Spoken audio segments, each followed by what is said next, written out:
Hey, welcome to another edition of Coffee Tawlk Live. I'm your boy Vito Blaze, and it's time for me to talk my shit and report the good news that I hear from the news this week and the past week. Because, you know, once you turn on the news, all you hear is bad shit. Like, I think today I heard the boy Larry King died, man. And that's some terrible news. So R.I.P. to the homie Larry King, man, because he kept me entertained and interviewed many legends. And he will go down a legend his damn self. But you know what? Despite all the terrible news that you might hear, your boy Vito Blaze did find some good positive story in the news. And I'll tell you a couple. Like, for one, my man Side New Green received $32,000. That's right, $32,000 from prison inmates so he could continue to go to the private school that he was attending called Palmer School. You see, the $32,000 was raised by prison inmates who was actually inspired by a book club made by a Palmer teacher.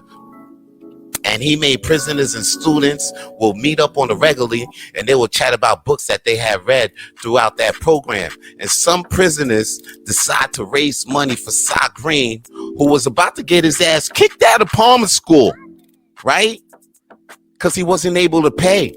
But due to his dad having a heart attack, and then him needing a transplant, so his dad lost his job.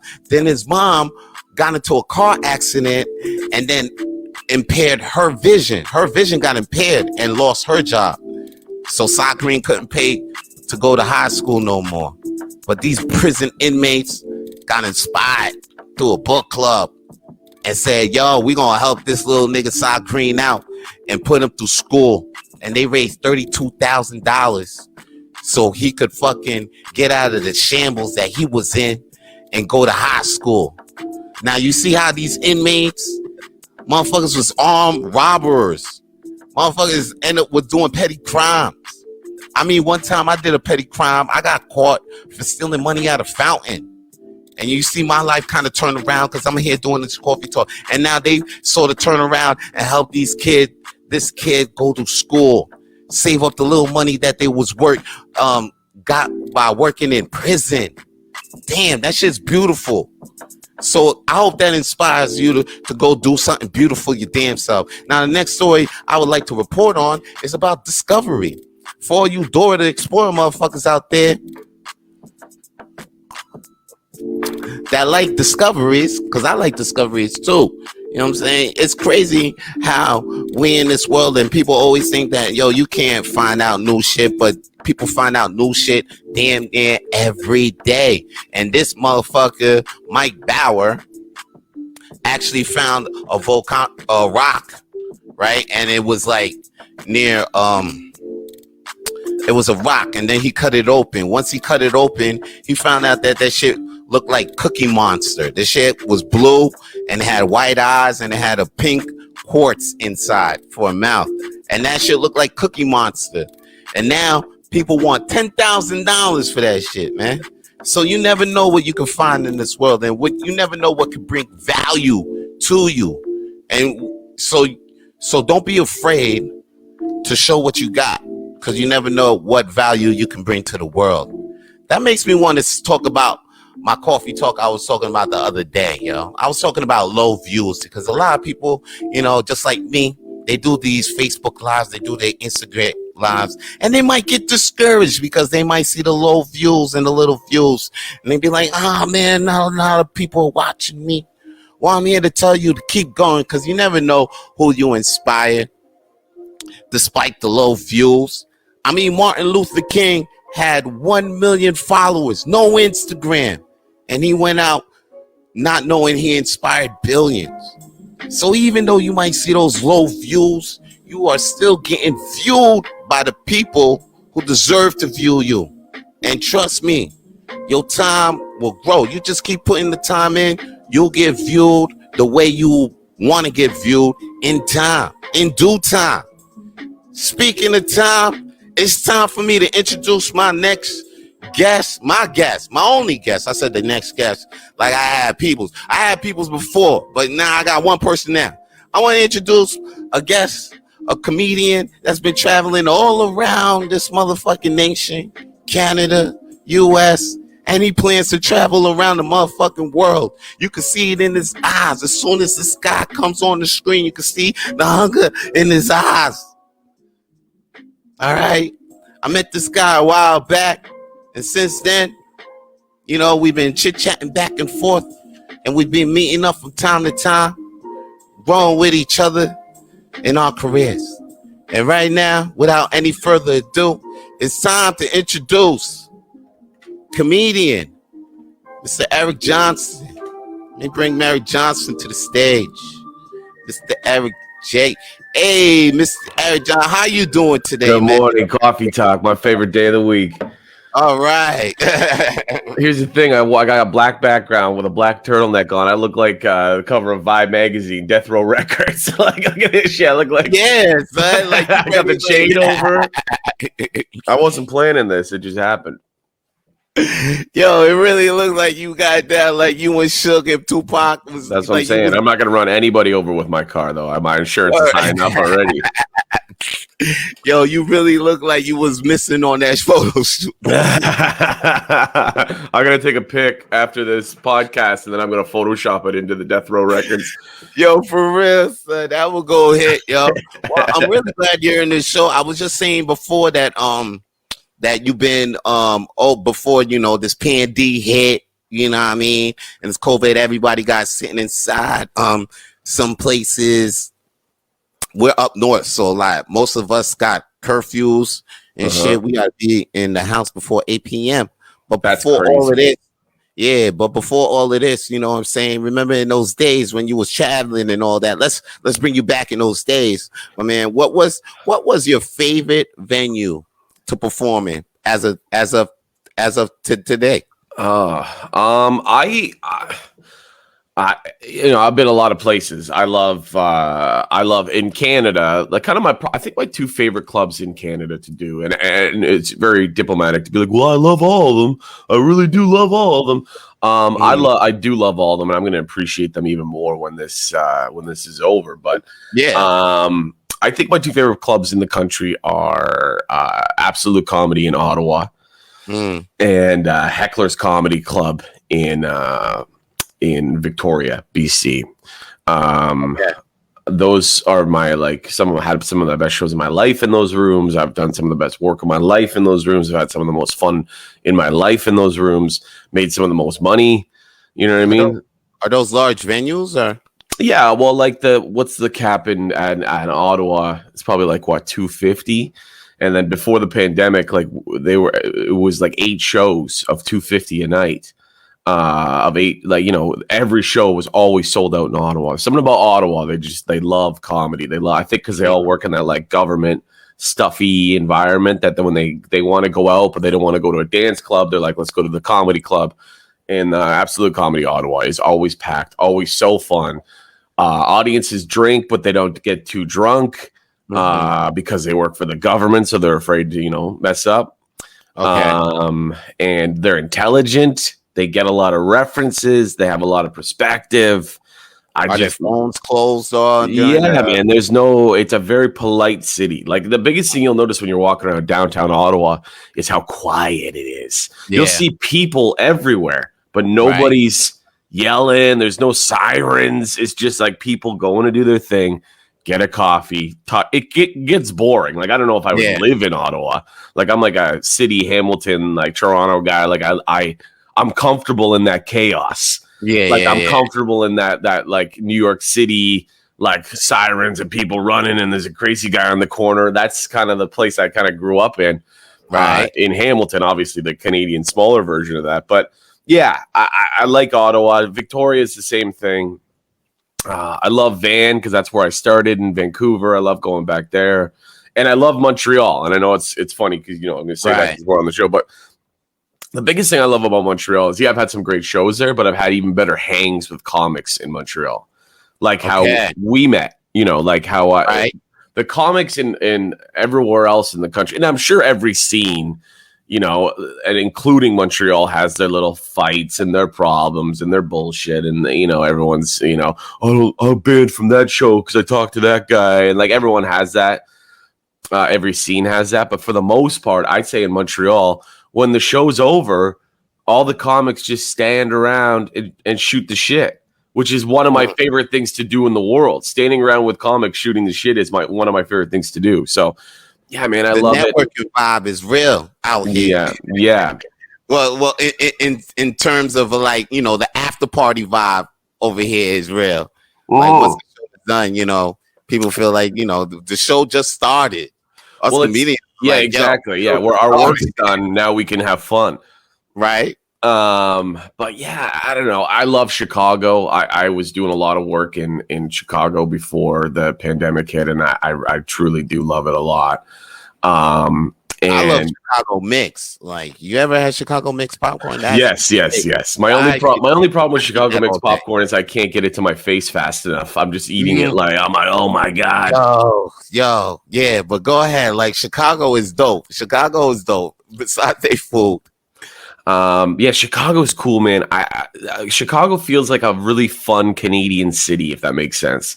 They have kind of the same kind of politeness, the same kind of inclusiveness. Yeah, like Chicago is like a 5 times more fun Toronto.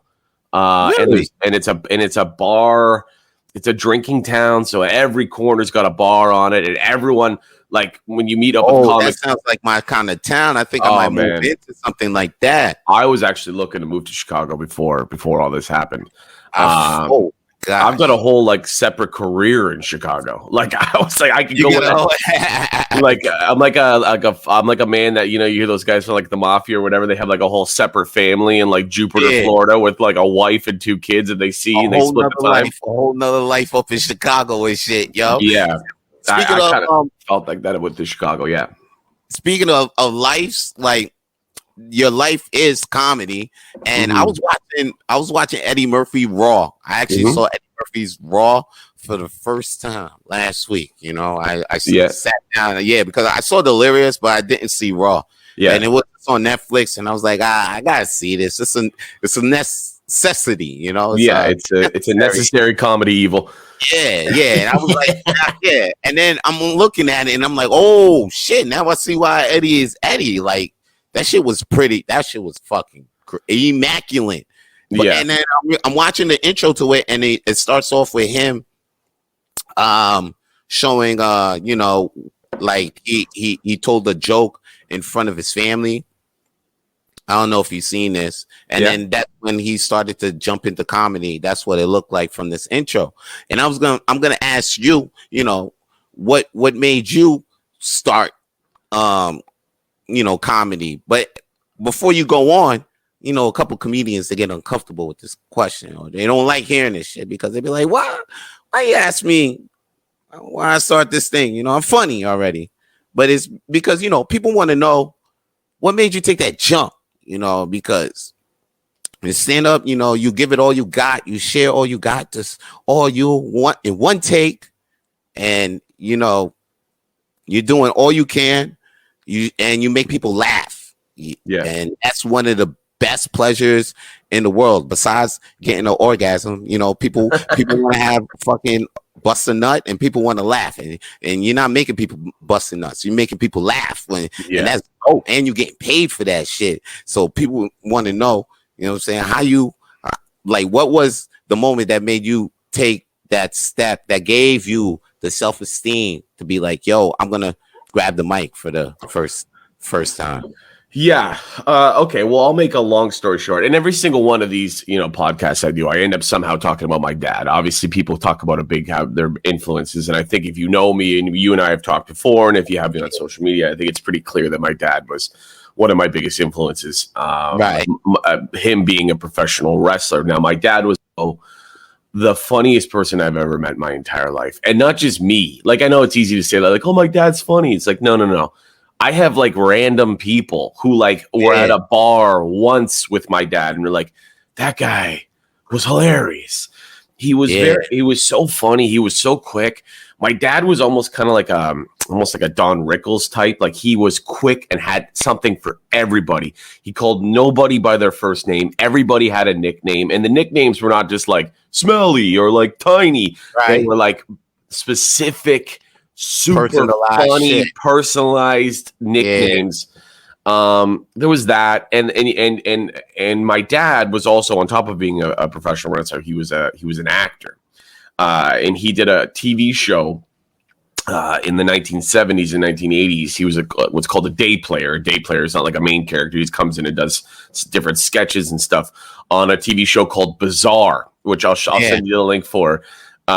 It was with John Biner, who's like a legendary comedian. It was actually the first show that ever featured Super Dave Osborne, which went on to be, which was Bob Einstein and Curb Your Enthusiasm, and he's recently passed away. Dave is an OG. I used to see that motherfucker fly over cars on the daily, son. Yeah, so that's fire, yo, son. Exactly. Yo, every time you keep telling me a story about your pops, so that's why I'll be like, yo, I'll be like, keep going about your pops, because every time you keep telling me about your dad, you always tell me something new, and I'll be like, damn, his dad was a great man. I could see why you keep talking, like, keep talking him up. He's a legend. Yeah, man, like, and he is. I just, I don't hate to repeat myself, because I love to repeat myself about my dad. But every time when you do though, like, I always hear something new. I'm like, damn, with Dave, Super Dave. I'm like, shit. Yeah. So they used to film that show in Toronto, and my dad was in a bunch of sketches and, just bit parts, but he would get called in, once or twice a season. So fast forward to my dad does this. This is the 70s and 80s, so I'm not even born yet. I'm born in 90. Fast forward to the 90s. My dad found out that this new TV station in Canada called the Comedy Network, Channel 44, was playing old episodes of Bizarre. Now, my dad, proud guy, egomaniac, maybe a little bit. He wanted, my dad was like struggling by the end of his career. He wasn't making much money wrestling. So he was doing like landscaping and construction work, he was driving transport truck just to like keep money in. So we never had anything over and above for money in our house. But the one like kind of luxury we had is my dad added Channel 44, the Comedy Network, to our TV basic cable package. So we get channels like 1 through 30, and then it would be all fuzz, and then you get to 44, and we'd have 44, and then the rest would be all fuzz. So our TV did not leave the Comedy Network all day. Like, it would just be on. Because, my dad loved comedy. They played classic comedy, but he was also waiting to see if he could see himself on Bizarre, which was playing on the Comedy Network. Okay. So, and we watch it, and he would yell even if we were playing from another room. He goes, it's on, here I am. And me and my sister would run up or run down wherever room in the house we're in, and we'd watch him. And he'd go, that's great. Hey, we'd go, yeah, that's cool, Dad. Because you're a kid. You're like, yeah, that's cool, Dad. But he was so proud, right? So, anyways, long story short, with the Comedy Network being on our TV all the time, I didn't realize that as a kid, I was imprinting the rhythm, pacing, timing of what stand-up comedy is, because when they weren't playing Bizarre, they were playing classic comedy specials, Dean Martin's Celebrity Roast, and then the biggest thing they played all the time, because it was Canadian content, was Just for Laughs. Like the original Just for Laughs, like from the late 80s and early 90s. Going to comedy school without even knowing, like without even realizing it. Yeah, you know what was happening? It was like, in the Matrix when he was like, yo, you want to know, you about to go to training. He was like, I'm about to learn Kung Fu. Then they imprinted that Kung Fu program them in, like it was exactly that. You know what I'm saying? That was just you with the comedy though. Like, word. Yeah, and here's the thing. You kind of learn when you're a kid, you laugh at what makes your parents laugh. You kind of have the same sense of humor as your parents, because when they're laughing, it's your cue as a child to be like, oh, that is funny. And then you start laughing. And my dad loved physical comedy, slapstick, Three Stooges, and then like the big funny, like the early Jim Carreys and all that kind of stuff. Big physical guys. Love John Candy. I love John Candy. Chris Farley. Like, this was the world that he thought was really funny. So that's the world that then I said to myself, oh yeah, this is really funny. So fast forward, I'm watching this as a kid all my entire life and whatever. Meanwhile, while I'm doing that, I'm I'm already started acting. I'm doing musical theater and traveling around doing competitive dance and all this kind of stuff. So then was it a Canadian version of like Wipeout? Yeah, that was earlier, right? I had just started doing stand up when I did that, but so now I'm in Vancouver. I've worked my way up as an actor. I've done some bit parts in TV shows and stuff. I decided that I want to get some sort of formal training for acting, so I go to the Vancouver Film School. I'm in the Vancouver Film School. Michael Moses, who is now my touring opening act and feature act, he was like, "Yo, I just started doing this open mic comedy thing. You should try." Too, because you're funny as fuck. And I was like, okay. So I walked into the comedy club. It was called the Kingston, Comedy at the Kingston, and it was in downtown Vancouver, and it was in the basement. And I walked in, and as soon as I walked through the door, I was like, oh, this is it. This is what I'm gonna do. Like, you felt your soul. And I watched the show. Because I never been to an open mic or like the independent side of stand-up comedy. Okay. So I watched the show, and I'll never forget people like Simon King, Chris Gaskin, Byron Bertram. They were all on the show. Oh, bye! Shout out to Double B, son. I met him in Vancouver. He's a cool guy. Yeah, shout out to Double B. That guy, I owe a lot to that guy because. So what happened is after the show, I think I went up to Simon King, and I said, "Hey, great work! I think you're really funny. Who's running this thing?" And he is this guy named Johnny Scoop, who I don't think he is involved in comedy anymore, but he goes, "Yeah, he's running. He's the promoter." So I went up to him and just said, "Hey, I want to get on. Well, whatever." So the next week I signed up. I was nervous as fuck, but not nervous to go on stage because I had already been doing not comedy. I had already been doing theater and performance and dance my entire life. It's in your Jones. It's in your blood. Yeah, and then right now. Yeah, exactly. And then when I started to write the comedy, I knew what it sounded like. Yeah, I know. Put up. Here's the premise. Here's the kind of here's the punchline. Here's the callback. I knew how to. I already had these areas compartmentalized in my brain. Yeah, you already went to comedy school without going. Exactly. It was like I knew the formula. Yeah, and the jokes were awful. Like I look at I think there's some video of my first set ever, and I'm like, oh god. But you had to know how already. It felt good, and then I literally walked off stage, and I thought, okay, I found it. Like you see those quotes, man. There's two greatest moments in a man's life when he's born and when he finds out why he was born. Word. And that's it's almost like a cheesy quote. You can almost see it in like a a shitty Instagram post, but it's true. Yeah, the second that I saw what I was truly brought here for to do, I was like, this is it. I went up to Byron, and I now comics do this to me, and I it's so funny. I went up to Byron, and I was like, "So what'd you think?" And he was like, "What?" Like he wasn't he was like doing a shot and like thinking about his own thing, right? And I go, "So what'd you think of my set, man?" And he's like, "I didn't see it," and I remember being like, "Oh, they don't care about comics." But then Byron said to me, "Come back next week, and I'll watch you." And I said, "Okay." I came back next week, did a completely different set because when I first started, I thought you had to do a different set every single time. I thought you had to do 6 and then write a new 6 for the next week and write a new 6 for the next week. Nah, you got to build up. I don't know that. I had no teachers. Yeah. There was no Facebook groups to help me at the time. It was 2010. So anyway, so Byron watches me and he goes, "You're really funny." He goes, "You got a lot of confidence for a guy who just started." He goes, "I'm going to do whatever I can to help you." And he did. From that on, he took me. He would call me or text me, "Hey, I'm going to this open mic in Kitsilano Beach. I want you to come with me, and you can go on before me." Like he really, really pushed me.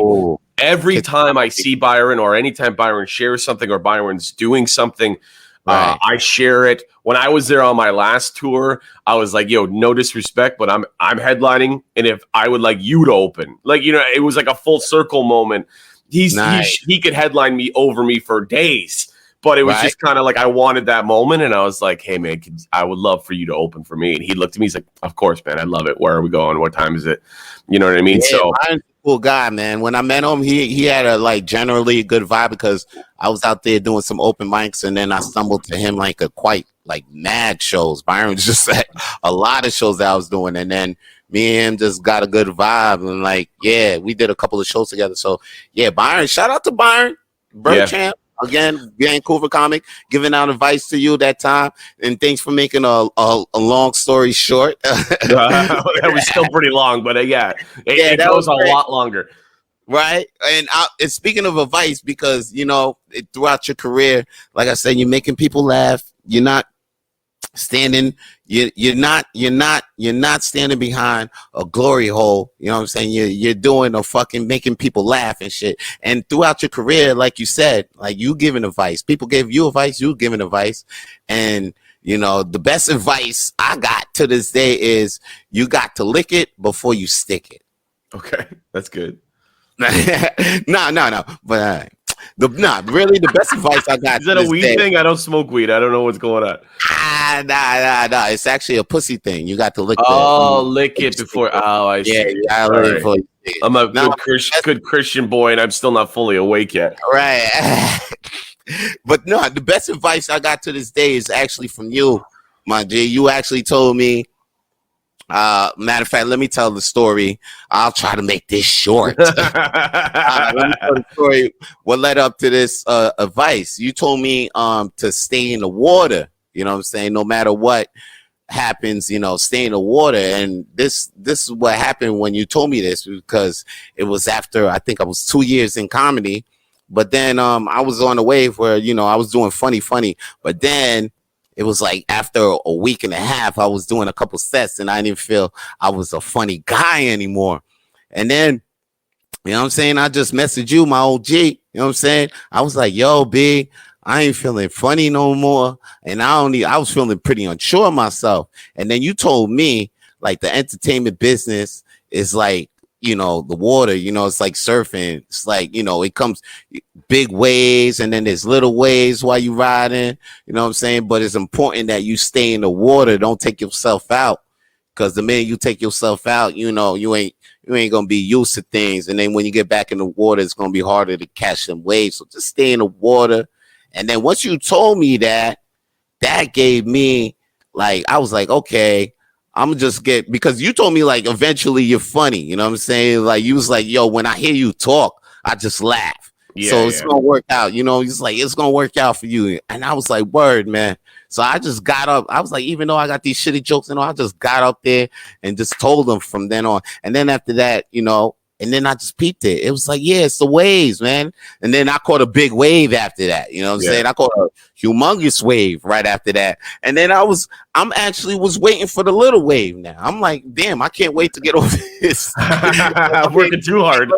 Yeah, this wave, like, I'm riding on this wave too hard. Like, when do I get on this little wave so I can take a little break before the next big wave? Because sometimes now I was understanding the waves. So I just want to say to you, since you blessed me with that good advice, what was the best advice that you've heard up until this day, you know, for your career, from any comedian or anybody that's not a comedian? Like, what was the best advice that has been holding you down to this day? I don't even know where that wave thing came from. I'm also a teacher.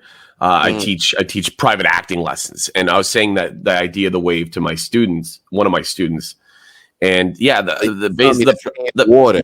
Like, the premise is stay in the water. The only way you lose is if you get out, and you'll never know. Like, put it this way: that time you wanted to quit, well, not quit or take a break or whatever, when you weren't feeling funny. Yeah, I was feeling funny. I was feeling if you would have got out of the water and said, "I'm no longer a stand-up comic," you would have missed that big wave that you caught immediately. Yeah, you know. And the thing was, I just want to say, like, staying in the water. That's when I was like. It's not when I was like hitting more laughs. It was like when I was staying in the water, it just, like, I was learning the ins and outs. I was just like fucking around with more comics and just, like, you know, seeing what made me, if I'm making these motherfuckers laugh off stage with this, you know, it just made me formulate what the fuck I was doing off stage. People laugh, and bringing it on stage more. Like, it made me formulated that more when I was staying in the water, made me do that. So if I was out the water, I couldn't be able to do that. I wouldn't be able to do that. So, like, staying in the water. It's like, you be comfortable because you won't be wet anymore. You know what I mean? Right. If you get out of the water, and then I said, you know, in that thing I said to you, and I've said it on the podcast, it's like, The issue is there's too many people who quit and got out of the water trying to tell other people how to surf. And it's like, I'm not listening to anybody who's trying to teach me how to surf if they're not in the water with me. And I've heard a lot of great advice. I've given a lot of great advice. I think, I've been through a lot in life, and it's given me some pretty interesting perspectives. And, I can say this, you often hear people say, life's a roller coaster. Life's a roller coaster, man. It's got its ups and downs. Life's a roller coaster. And that is true. But there's two types of people on a roller coaster. There's people who love roller coasters, and there's people who hate roller coasters. Now, no matter what, we're all on this fucking ride. Right. Now, you'll notice that when someone is who doesn't like roller coasters, when they're in the seat, they're holding on and they're trying to be as tight as they possibly can. And they're trying to keep everything close and keep everything safe and keep their arms and their legs in the ride at all times. And they're got their eyes closed and they just want it to be over. Yeah. Those people are trying to control the roller coaster because they think, okay, if I'm safe, I got my eyes closed, I got my arms and legs in, I can get through this. I can get through this if I just hunker down and get through this. Those people obviously don't enjoy the roller coaster and they're trying to control it. Now, if you look at a roller coaster for some people who enjoy roller coasters, I love roller coasters. But I'm saying, like, when they're going up, they got their arms up and they're screaming, they're kicking their legs, and they're having a great time because they have relinquished control to the roller coaster because they know it's going to go through some loops and all this stuff, but I'm going to be okay in the end. This thing is designed for me to be okay in the end. So I'm going to let go of that control, and I'm going to have my arms, and I'm going to be screaming. I'm going to be yelling. Those people are the people who enjoy life the most. And some it's a great photo at the end. That's what I'm saying too. And you get some good evidence. But those people who let go and control the ride have a much more fun time. And they also know that they're going to be okay in the end. The people who have their arms cut and they're trying to got eyes closed and they're trying to control it, they don't have a good time. And because they're trying to control their ride. That's true. And at the end, they're going to go, oh, I'm okay in the end. This ride was designed for me to be okay in the end. I wish I enjoyed it a little bit more. Right. Yo, it's all about enjoying the ride as it's going along too, because like a lot of people think about the end destination all this time, but on the way there you gotta enjoy what's good for today. This Coffee Tawlk live noon right now, and I got my man Eric Johnston, even though he looks like he was missing on the cover of that Death Row record. You know what I'm saying? That Tupac album. Vibe magazine, Death Row record. Yeah, Vibe magazine, even though you look like you was missing that photo shoot, son. I got it. You know what I'm saying? And Eric, EJ, you do your thing on TikTok too, speaking about letting go of control. I find you letting go yourself sometimes on your TikTok and your Instagram reels, doing your 1 and 2 things, your dancing thing, moving and grooving to that music all day, every day. I gotta ask you, what's your favorite music you enjoy listening to on your free time? I'm like an old school cat, and I'm not talking about like, oh, I like classic rock, which I do, but like I like old Motown, and like my favorite band right now who I've seen and I listen to every day is a band called Duran Jones and the Indications. They're these motherfuckers. Like, I'm gonna send you links, man. Yeah, they are a bunch of young guys who play like 1960s and 70s kind of soul, R&B, Motown, jazz. It's like I like that, but then like I'll go from that to listening to Drake. Or go from that to listening to like extreme, like As I Lay Dying or A Day to Remember, like hardcore music. When I was a teenager, I was an emo kid. So I only listened to like Take It Back Sunday and Saves the Day and Coheed and Cambria and all that kind of stuff. And Seosin and all that stuff. I lived in that scene world. I was a scene kid and was at a concert every weekend, but I literally I wouldn't expect any different from you because your father sound like a Renaissance man. So of course, I love the idea, like all over the place. I love the idea of like the 60s and 70s, man. You know, where you hear people talk about like, I feel like I was born in the wrong generation. It's like, I feel like that a lot of the time. Like, every time I be blazing my weed, I felt like I was I'm in the wrong shit. I felt like I was I belong in the 70s for real. Like Woodstock, like, I wanna and I'm mad I didn't put the effort to go to Woodstock 99 when it was so close to my house. I didn't realize. Right. Yeah, that's right. Like close. Like, I was like, oh shit, I'm like 2 hours, 3 hours. And that shit was crazy. That's the shit that people see to this day where DMX is performing in the world to the world. That was Woodstock 99. And Limp Bizkit. And they tore that shit down. I watch that video all the time. That Woodstock 99 Limp Bizkit live video is fantastic. It's crazy what happens, but it's just like you get your hype. What song hyped you up before a comedy set or before your workout? Well, that's where those videos came from that you were just referring to. So before, that's what I do to myself before shows. Like if I'm getting ready in the hotel room before I go to the venue, I've got whatever music just blasting, and I'm like dancing, singing, getting ready, looking in the mirror, combing my hair, adjusting my jewelry. I do that anyways. And then one time I was FaceTiming or someone, and then I turned it off, but I could see the camera was still doing the front-facing camera, and I caught a glimpse of myself. It wasn't recording, and it just looked funny. Because I think the idea of me is like a big kind of, masculine-looking guy who does funny, feminine things is a funny dynamic. It's like I'm a big, I'm like 6'1", 200, and right now I'm down to 239, muscular, running. Like I'm doing these things.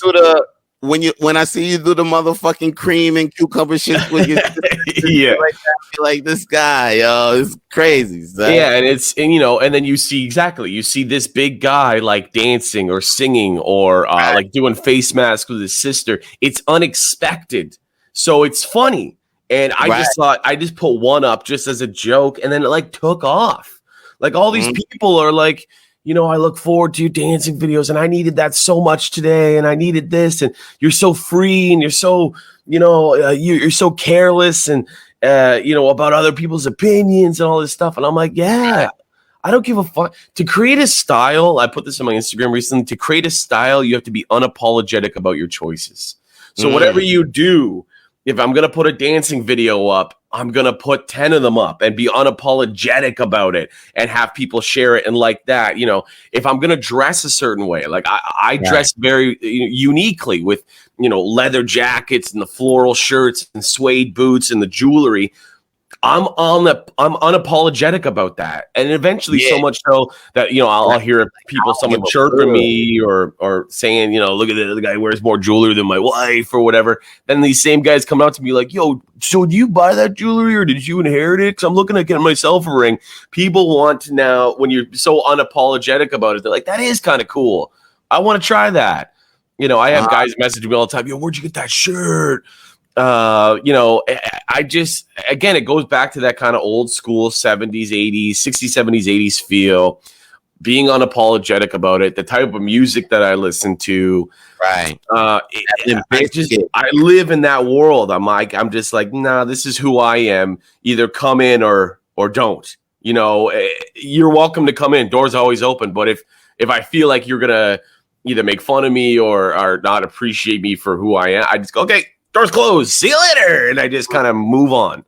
I like to listen. I feel what you're saying, son. You gotta just go out there and not give a fuck about what you do, and feel that way too, because that's the only way that you can keep it real at the end of the day. And then that shit attracts, that glow and that vibe just attracts real people to you, because you don't want no motherfuckers attracted to you like, oh shit, you know what I'm saying? I thought you was somebody else. And then that was you because you only gave a fuck. But now that you're going out there and not giving a fuck, You know what I'm saying? You won't run into situations like that. You was like, you feel what I'm saying? Yeah, of course. I think the reason why we get along so good is because you're unapologetically Vito Blaze, Vance Michelle.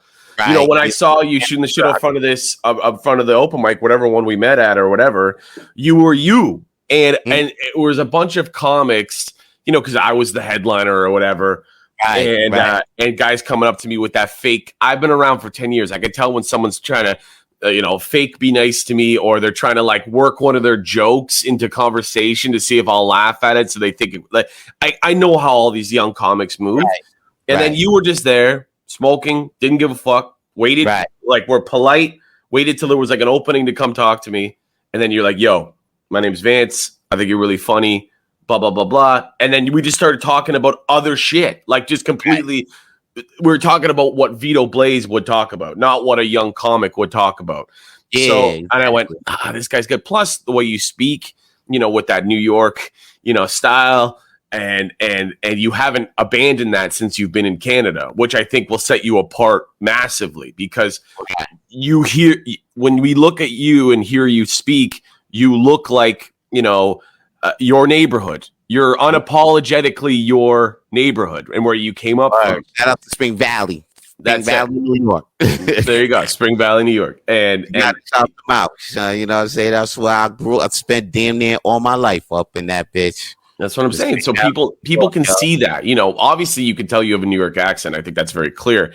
But when I hear you talk and I hear your perspectives and the way that you conduct yourself both on stage, off stage, and on this podcast, people go, that guy's got a story. I just know it. I know he's got a story. And then and we got into that right away. The first time we met, you're telling me about, going to jail and all that kind of stuff, your bad history, getting out.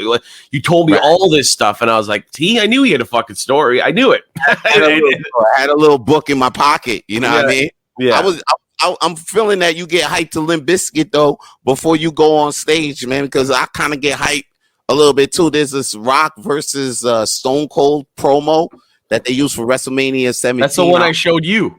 You showed me this. I showed you this. That's my pregame. That's my show. Before I went on stage at the Comedy Store, I did that, and then I think it was either Reese or what one of your Montreal cats put something like, "What do you do before you go to shows?" And I go, "I watch this video," and I think you liked it. Now you do that. Yeah. I adopted that because it's hard. So I adopted it and I put it on my playlist now. This shit is hard, yo. Thank you, EJ Eric Johnston, for being on this show today. Before you go, do you have anything else like to plug, to tell them that what you're doing and all that? You know what I'm saying? Well, right now I'm just I got nothing, but I have things coming, which is exciting. So this spring, I'm doing the Eric Johnston Brewery Tour. I'm doing as many breweries I can in Ontario, maybe even Quebec if I can get in. And just doing like, because all these breweries have these outdoor event spaces because they've adapted for COVID. I'm going to do shows in all of those. I've already booked some in Sarnia and Hamilton, and I'm looking at stuff in Barrie. So that's spring 2021. Summer 2021, I'm bringing back the Eric Johnston Campfire Comedy Tour. Ooh, nice. I did that last summer, and I did, I think, 12 to 13 people's backyards, and I did a big season finale. I sold out 100 tickets in a farmer's field. So there's obviously demand. People want it. So I'm going to do the same show. Me, Michael Moses, Jason Allen, and I. We're going to go to different backyards. I'm going to set up everything, backdrop and mic stand and microphone, and we're going to do our hour. I'm going to do my hour. They're going to do 20 each in people's backyards. That, and then I'm filming my own talk show, which is not my idea. Obviously, it's a direct direct inspiration from Comedians in Cars Getting Coffee, called Let's Go for a Drive. And it's just me with comedians, just going all my favorite things in Hamilton, Toronto, Niagara Falls, and just doing a talk show like that. I've got one of Hamilton's best videographers, my friend Peter Tabusolo. He's filming it all. We were supposed to start filming last week, but because of the lockdown, everything got pushed. So this spring, I'll be filming that, and it'll be coming out this summer. So that's it. EricJohnstonWho.com or EricJohnstonWho.com. Follow me at EricJohnstonWho, and Coffee Tawlk is the truth. Okay. You guys heard it, son. Even though there's a couple of windows closed, my man EJ is busting through some motherfucking doors with a sledgehammer, making his own goddamn windows, as you can see. You know what I'm saying? So keep on the lookout for what he got to do by following him on Instagram, Twitter, Facebook at Eric Johnston Who. You know what I'm saying? And thank you, Eric Johnston, for being on the show. Love to have you back. And you know what I'm saying, I see you. I like that you use the StreamYard too now. That's good for you. That's a much better look. Yeah, you know what I mean? We just gotta keep going up. You know what I mean? We gotta work with whatever we have. You know what I'm saying? Power by StreamYard is free, you know what I'm saying? That's why the icon's still there. You know what I'm saying? We just work what we got. Well, thank you, my boy. I'll see you when I see you, baby. Peace, bro. All right, man. That's my boy, Eric Johnston. And you guys have been watching Coffee Tawlk live with your homie, Vance Michelle. You know what I'm saying? Gotta holler at my peoples from the sound. Y'all doing good? Okay, good. Guys, that was Coffee Tawlk live. Thanks for my guest, Eric Johnston. Next week, we'll have another guest. Who is it? We don't know yet. Okay, we don't know who the guest is, but I promise you it'll be big, and we'll have the announcement up soon. Now, you know what I'm saying? Guys, if you guys want more Coffee Tawlk in your life, just please follow us on iTunes and Spotify. Coffee Tawlk with Vito Blaze. That's all you got to do when you search us. Coffee Tawlk with Vito Blaze on iTunes, Spotify, SoundCloud, and YouTube. Okay, subscribe to Vance Michelle to watch us on YouTube. And, you know, I'll see you when I see you guys. Okay, peace. If you want to hear more Coffee Tawlk, then please follow Coffee Tawlk with Vito Blaze on Spotify and iTunes. And if you want to see more Coffee Tawlk, then please follow Vance Michelle on YouTube.